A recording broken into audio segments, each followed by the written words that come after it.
Hi, Todd Warren here in the Forecast Center with a look at our weather for the next week and a half. And of course, lots of storms across the Arklatex today. The main focus has been over the northern half of the region. We've recently seen some weakening storms move through Shreveport and Bossier City with no big issues. And we still have a few strong storms now, mainly over the northern sections of the Arklatex, as you can see here as I record this shortly before 2 p.m.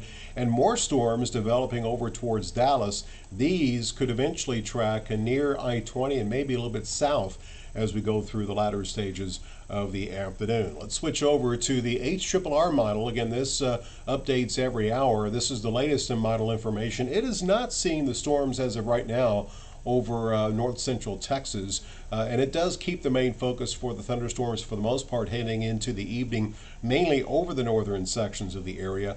Notice a few storms later this evening skirting along Interstate 20, but most of the storms up across southwest Arkansas, northeast Texas, and southeast Oklahoma. As we go through the rest of the nighttime hours, we could see, again, the continuation of new storms developing near or just a little bit to our west, and then moving across the northern sections of the area.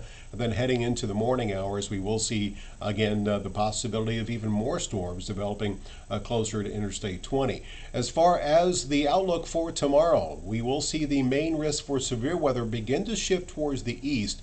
Still a marginal to slight severe weather risk, as we do, as of right now, have a severe thunderstorm watch in effect until 6 p.m. for most of the Arklatex. But tomorrow the risk will shift to the east, and this marginal to slight risk, that means basically that if we see any severe weather, it'll be isolated to scattered in nature. So let's take you through the next few days here with Robin's Toyota FUTURECAST. And again, just like the HRRR, it keeps most of the thunderstorms here during the evening hours over the northern half of the area. As we go through the nighttime hours tonight, that will likely continue to be the case, although we could see a few storms over the southern sections of the area very late tonight. As we go through the day tomorrow, we could see some new storms develop during the latter stages of the morning, very close to Interstate 20.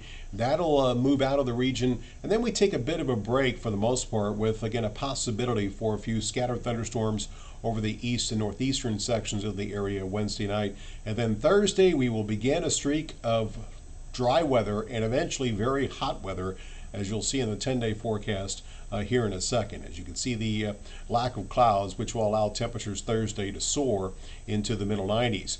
As far as rainfall potential, this is the outlook from FUTURECAST, and it shows basically the heaviest rain over the northern sections of the region. Anywhere on this map, we could be looking at the potential of another 1, 2, maybe more than 2 inches of rain from now through basically tomorrow night. But further to the south, the amounts looking much, much lighter. Notice south of Interstate 20, we'll be hard-pressed to get 1/10 of an inch. The way it looks right now, as most of the storms will stay closer to Interstate 20. So your forecasts in the longer range looks like this. This area of high pressure, which is over Mexico, it is eventually going to expand towards the north and east, and when that happens, we will really begin to crank up the heat. And if it happens like this towards the end of next week, we could be looking at very hot temperatures, as some models indicating that could actually occur by the middle part of next week. And of course, as that ridge takes over, it will shut off any hope of any additional rainfall. So your forecast for tonight, we'll continue to see the scattered thunderstorms develop and mainly track across the northern half of the area. Temperatures will range from the mid-60s north to the lower 70s south. Tomorrow, expect scattered thunderstorms. Again, a few of those storms could be strong, although the biggest chance of seeing the storms likely over the eastern sections of the area, as highs will be in the upper 80s to low 90s north, and mainly in the low to middle 90s across the southern half of the area. 10-day forecast shows that we will see temperatures gradually heat up. By the weekend, we'll be in the upper 90s for daytime highs, triple digits possible by the middle part of next week, and nighttime lows will also warm up into the upper 70s. And notice that once we get past tomorrow, really nothing more as far as rainfall for the rest of this week and all of next week. So again, a severe thunderstorm watch in effect until 6 p.m. for much of the Arklatex. We will continue, even after that watch expires, to see more thunderstorms roll across the area tonight. That risk for strong storms will begin to shift to the east as we go through Wednesday.